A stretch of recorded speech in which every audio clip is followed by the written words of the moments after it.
Welcome everybody. My name is Pauline Yao. I'm the lead curator of visual art at M+. Very happy to be part of this inaugural artist conversation. This is a new series that we're getting off the ground. It will be a monthly program that will feature M+ curators in conversation with various artists, designers, and makers from our collection.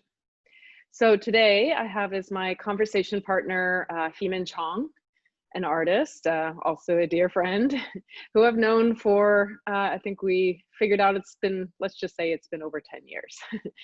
A few words of introduction about Heemin.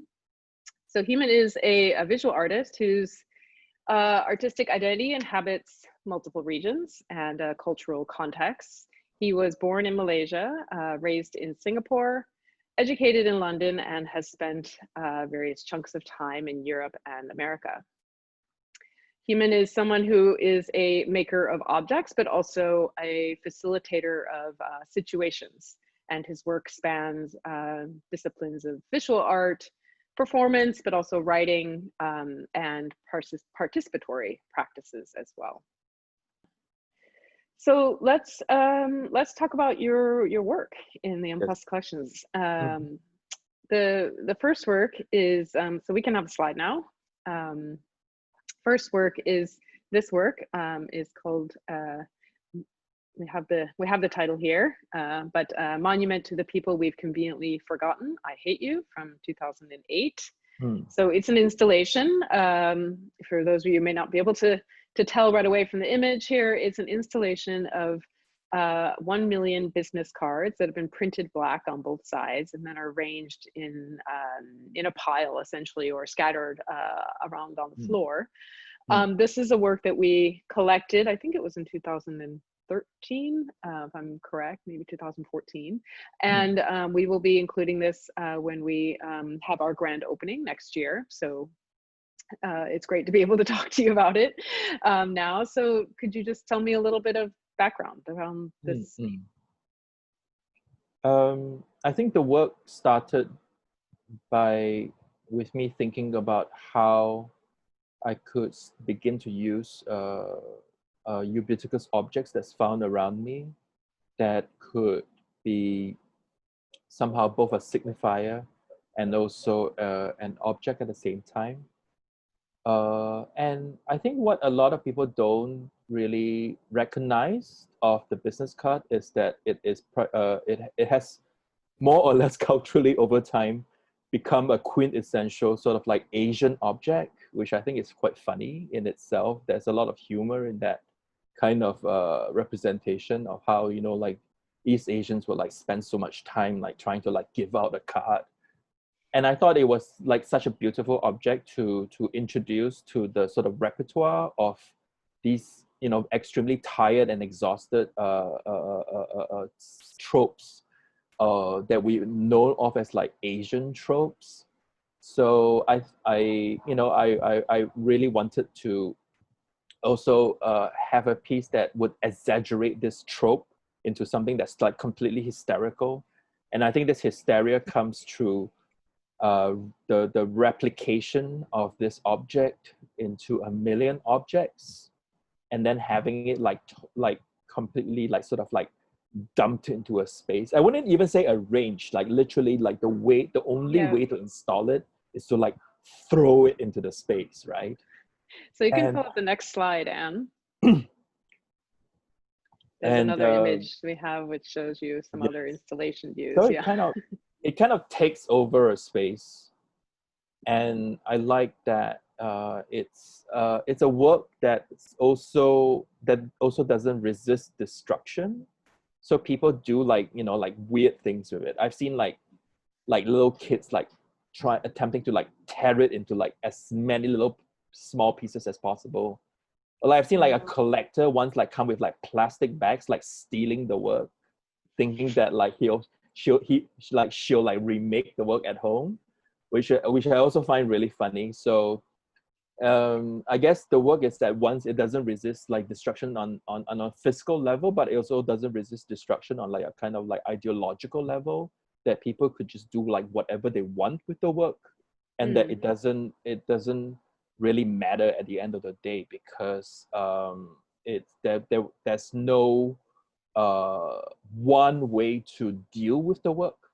And I think that is something that I constantly think about when I think about the pieces that I'm building, which is that there are just that I want to produce as many ways as possible into the work itself, rather than thinking about the work as having like one entry point or one interpretation.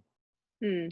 And I feel that this is very important for me, simply because I feel that as an artist who's working out of Asia, dealing primarily with a very, very heavy and intense Western art canon, this is the only way to somehow challenge and infect that canon by infecting it with an unlimited amount of possibilities, so much so that it sort of collapses into itself. You see what I mean? And I think that it's something that needs to really be thought about collectively by all artists who come from Asia, which is essentially to complicate that Asian identity by involving these strands that are not necessarily thought of as Asian, but also to somehow like infect these things with these ideas, you know? I like that you brought that up, because that is something I wanted to touch on. I was actually thinking we'd get to it later, but great to bring it up now. When we collected this work, along with the calendars piece, I think we realized at some point in the acquisition process that we're like, this is the first artist from Southeast Asia in the M Plus collections, and it was not a conscious choice necessarily on our part to say that now we will go and officially begin to collect contemporary art in this particular region and that particular region. We were not thinking along those lines necessarily. It just sort of happened. And you as an artist working internationally, working in Asia, but also internationally, I think that was, and then of course, just being familiar with your work, there were a variety of different reasons in which, we began to discuss collecting your work. But I guess it's interesting that you're making that connection between the business cards and something very typically Asian, because I actually saw it in a different way. I saw it as sort of like, this is in some sense a work or an Asian artist making a work that is not necessarily announcing his or her sort of cultural identity, at least not in a very obvious way, like we know does happen or can happen. And maybe with calendars, which we'll talk about, has maybe something more specific to Singapore, but with this work I saw it as being almost a kind of universal message, perhaps. And I find it really interesting that you have, but you present it in that way. But of course, like you said, it can be none of these things are mutually exclusive, right? It can be both of those things. It doesn't have to be just one. But I guess I'll say also, I think interesting, I'd like to unpack a little bit about, in addition to the object and the sort of multiplicity and the repetition, there is of course this title, which is, and this sort of almost like a kind of a personal dimension. Or were you really thinking about this kind of connection to human relations, or was really more about the object of the business card? Right. How did that part come in? I guess to answer that question, it's mostly just all of the above, because I think that in the sort of history and evolution of objects, objects have also taken up multiple histories. That one thing doesn't really quite represent exclusively, like another thing exclusively. So I guess what I'm trying to say is that this idea of complicating objects come very naturally to me because I have a very, very short attention span. And that for example, the title, I chose the title simply because I know that this is a title that will fucking piss everyone off. It's the kind of title like basically like triggers everyone when they read it. It's like, this is like insane, you know, that to have such, first of all, have such a long title, and second of all, to call it like a monument, because you know, in this sort of very traditional classical way of understanding the art history behind monuments, monuments are always vertical objects. You see what I mean? Yeah. They are usually Yeah. like phallic, vertical male objects that are erected in important spaces.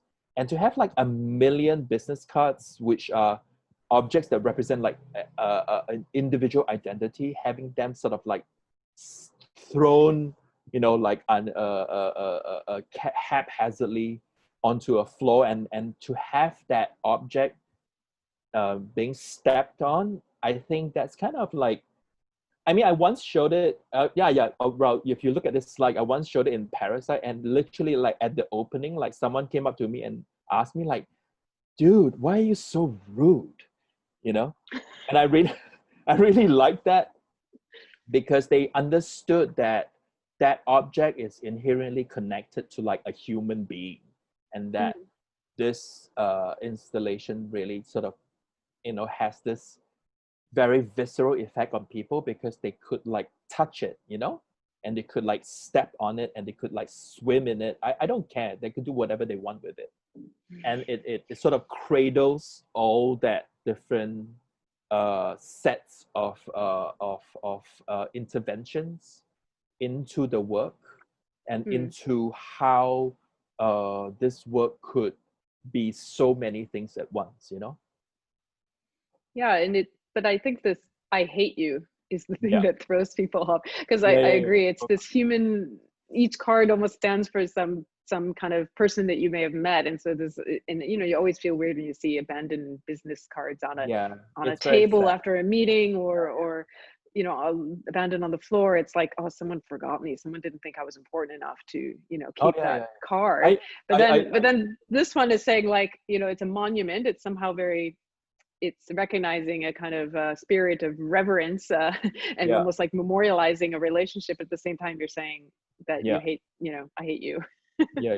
Let's move on to, I'd like to ask you about your work, the calendars piece. Mm. So this is a work that is, the title is officially Calendars 2020 to 2096. So when we collected this work, wasn't yet 2020. We are now Yeah, officially in in the time period of this calendar, which at that point that you made it was yeah, probably quite far into the future, I guess around 10 years yeah. or so. Sure. Yes. Um, yeah, so that's also interesting, and I think this work is something that speaks very much to this element of time, which is something that is a Mm. recurring kind of Yes. theme in your practice. So maybe you could say something about Mm. how this project came about, Yes. and the relationship to time within it.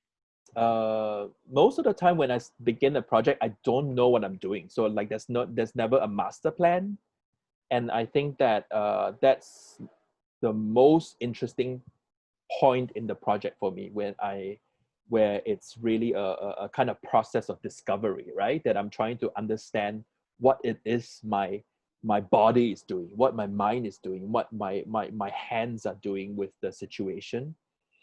And I think it took me like almost 5 years into the project.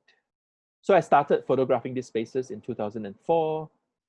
And when I started photographing them, I had people in them. And then at some point, like, I decided, okay, I don't want people in them. But even Mm. at that point, I didn't know what the hell I was doing. I was just like photographing, and I wasn't having any anxiety about like trying to like sublimate the project into something. And actually, I think the project really came together when I was having a conversations with my then gallerists, Zhang Wei and Hu Fang, of Vitamin Creative Space. I think the idea of the calendars really came about through like talking to them, and somehow we just like started talking about time, and how like the calendars, the photographs remind her of like a kind of certain passing of time. And then, you know, it just kept rolling on. And as with many of my projects, I think it was through conversation that, you know, it sublimates itself. So we just sort of like chanced upon this idea of, oh, let's just make wall calendars.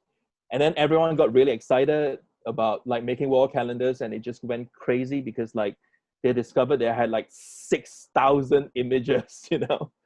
And then I think I spent like 2 years at least like editing these images down from 6,000 to like 1,001 images that would produce 77 years worth of wall calendars exactly.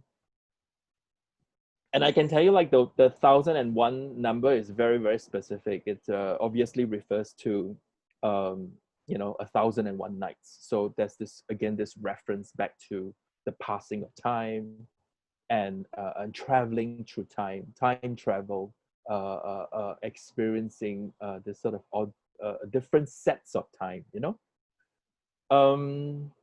I guess the other thing that is important to the project is that I had spent 7 years in all building it. So a lot of my projects do take on these kinds of cycles of you know, very long arcs. And I think the idea of the 1,001 nights has often cropped up in my work. The idea of telling stories and also telling stories about stories. That I think that's something that's very, very crucial to my practice. I must say, like, when I finished the project, Calendars 2020 to 2096, I for a few years I really thought about it as a kind of novel about Singapore, and I thought that it was in a very classic way a kind of photo roman, right, like a photo novel, in this very classic French structuralist manner, which was ridiculous. But you know, like it's very Derrida to have combined time and imagery, and you know, this idea of also installing the work within the space rather than having the work as a book. And I think that's like a very important sort of like a decision for me. Could we go back to the previous slide so that they could see like yeah. So it's very important for me that all the images are seen at once. Like when you walk into a space, you're like, what the fuck, you know? So it's a bit like the black cards that that it's something that's quite revealing of who I am, that that I do not mince words. Like I just want to like show you everything at the same time so that there are no games involved, you know?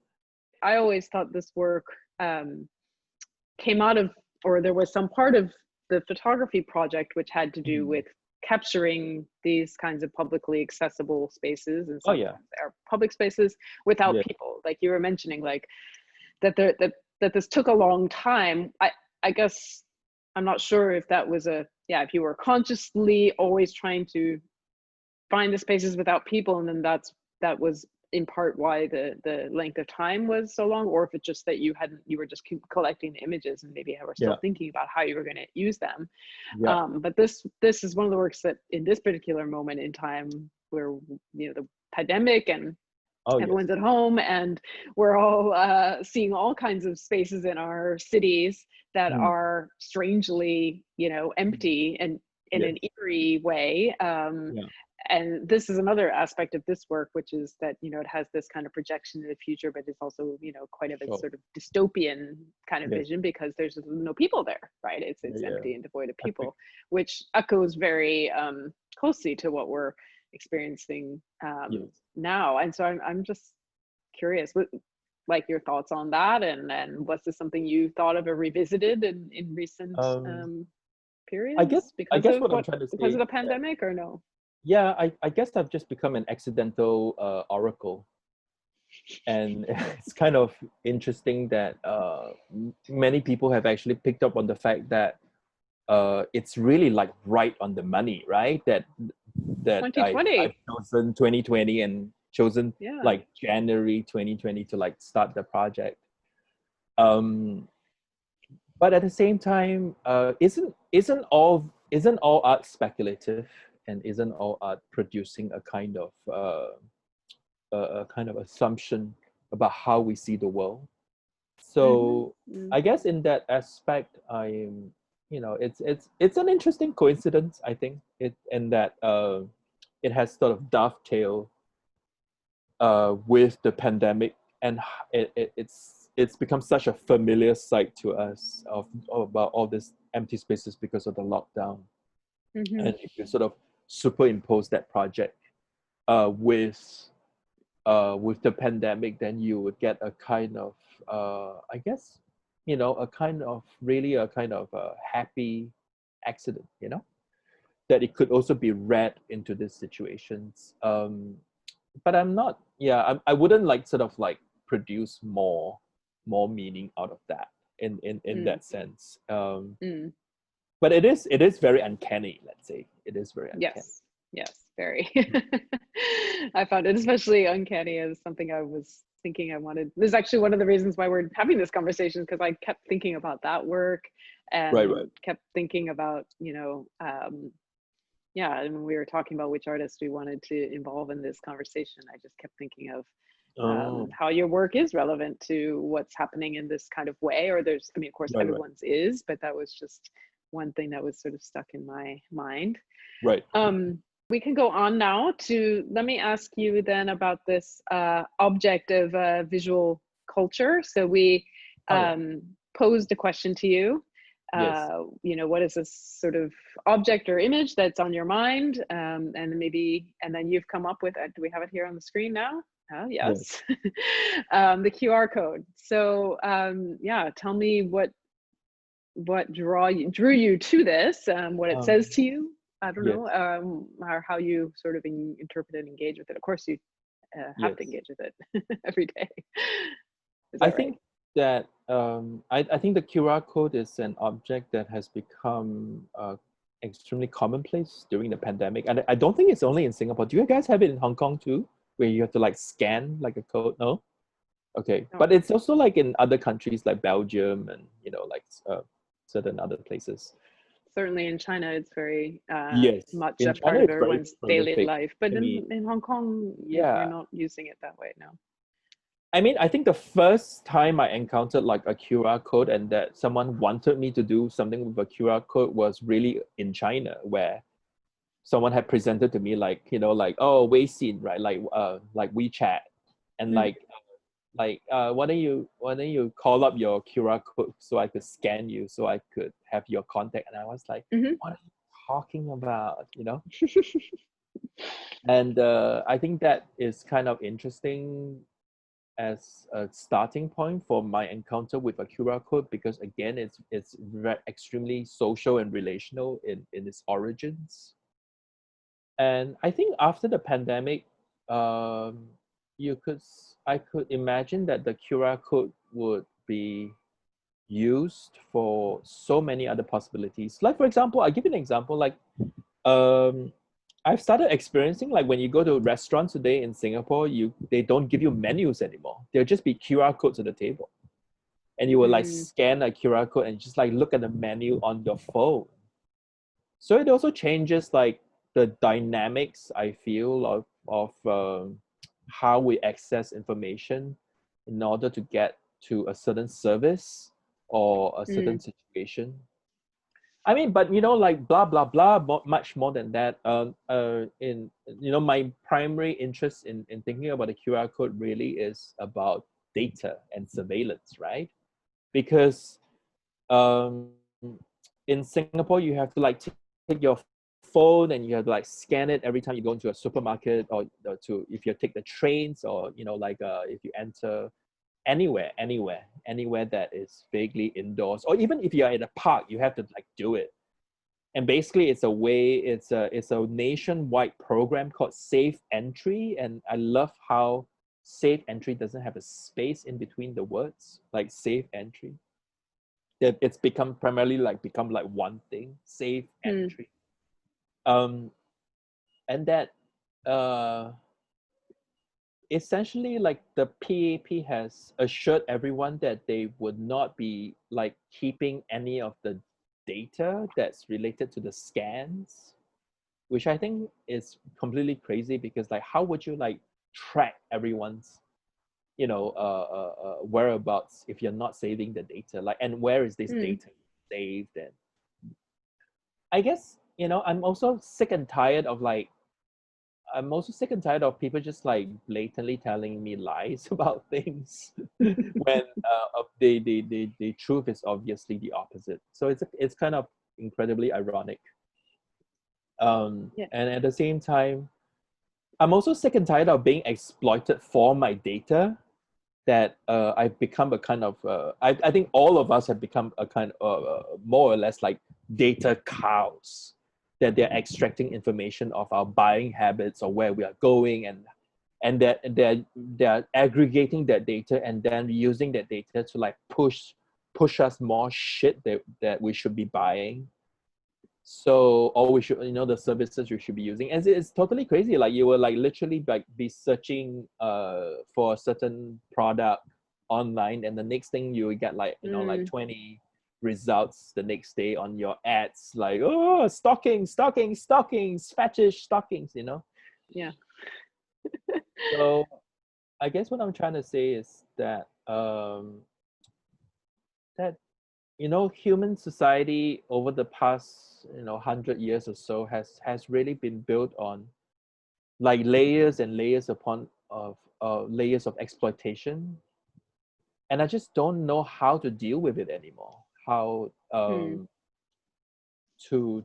and you can't quite resist it. You can't quite say like, I don't want to go to a supermarket, because the alternative is just as bad, because you're just like buying groceries online that they will also know everything about what you've bought, right?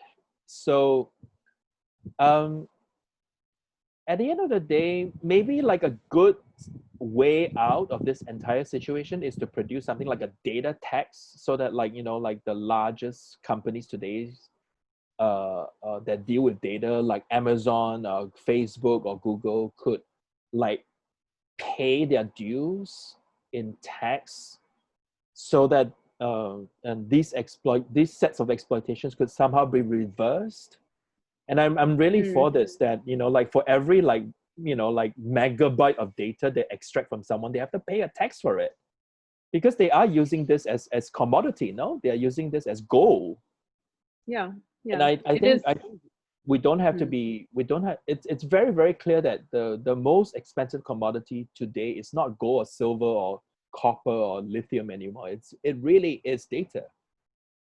And I think that one of the reasons why I chose the QR code is that it's like such a great representation of like physical digital interface, and how like the physical world melts into the digital world, and how that is like the kind of gateway for it. Maybe Can you we go could to the show. next slide? Yeah. So this is a work that I've made for the Singapore Art Museum called Safe Entry, with a space between safe and entry, because like I'm not like a fascist totalitarian state. And it's essentially a kind of like 20-meter long mural that sort of goes onto the construction hoarding of in front of the Singapore Art Museum, where it's currently under construction. And I've kind of like repeated a single QR code into this kind of almost insane, haphazard, repetitious, object, where it's become, I guess, for one of a better word, monstrous, like horrible. It looks like vomit, I guess.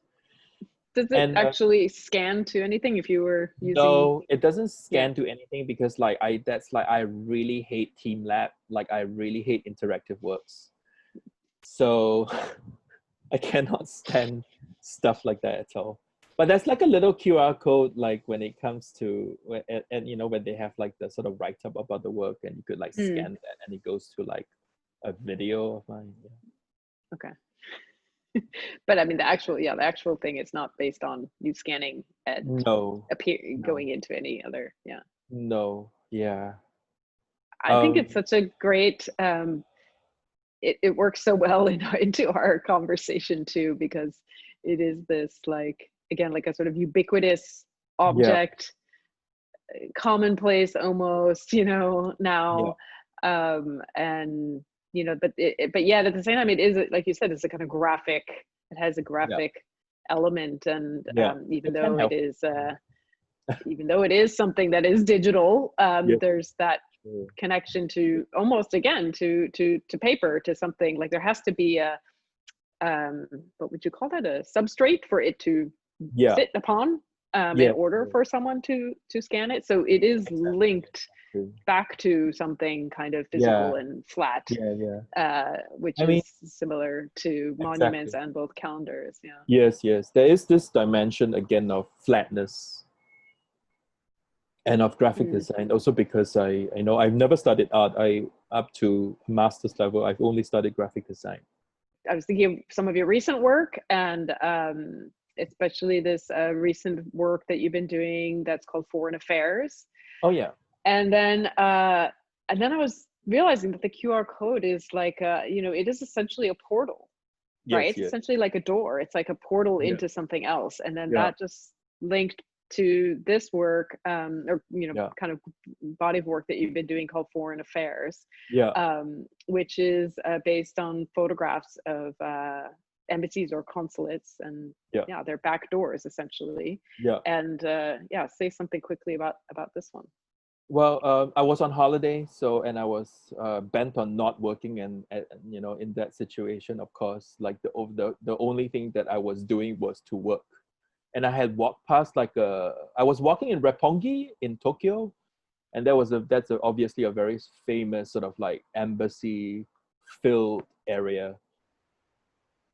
And I was walking by this one building, and I looked at it, and it said like, oh, it's, you know, it's an embassy. And I thought, oh, it'd be really fun to see like what's on the back side of this embassy. And just, you know, like really just purely out of curiosity, I had no intention of like making a project.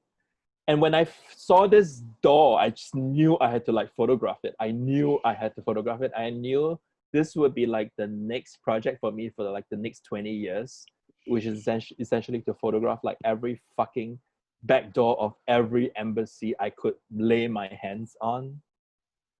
And it has been like a very interesting process because in the past 2 years, it's the only way that I've been like engaging with cities. So I photographed maybe about 350 back doors and Hmm. more across half a dozen cities.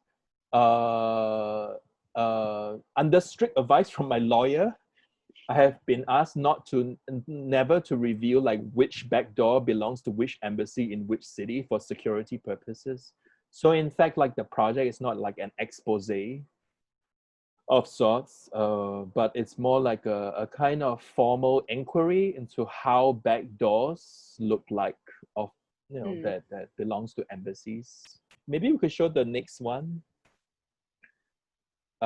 This is very obviously in Hong Kong because the typography of you know, like the text and everything. So they're like sort of like giveaways.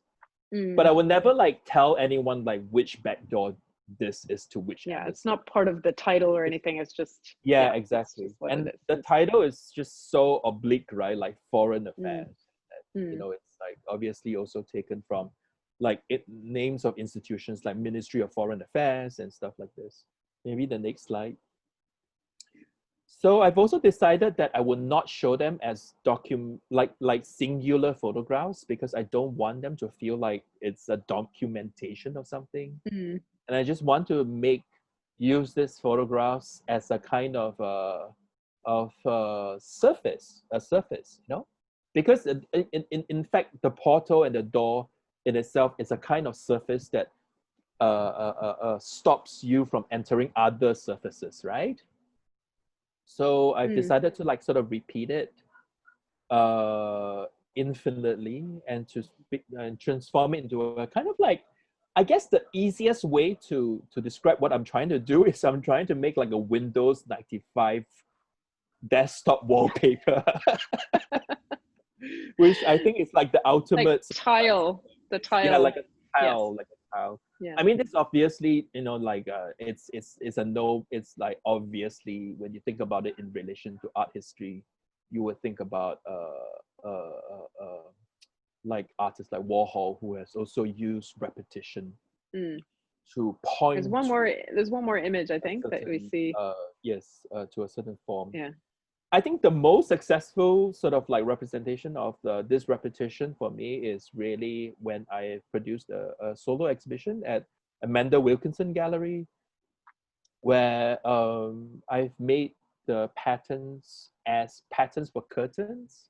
And I kind of like how like now a back door has become like a curtain, and that this curtain is also a kind of like barrier that can be sort of flipped open.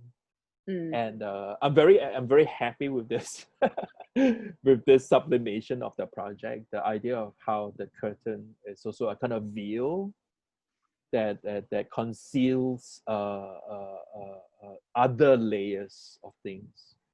So actually, when you walked into this exhibition, it's just sort of walking into layers and upon layers of curtains. So there's nothing else. Mm. So the content of the work is what is concealed by the work itself. And I think that's what's super interesting for me.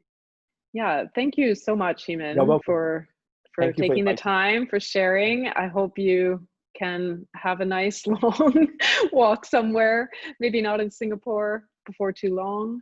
Yes, thank you. And yeah, keep in touch. Oh, yeah. Thanks so much. You're welcome. See you. Okay.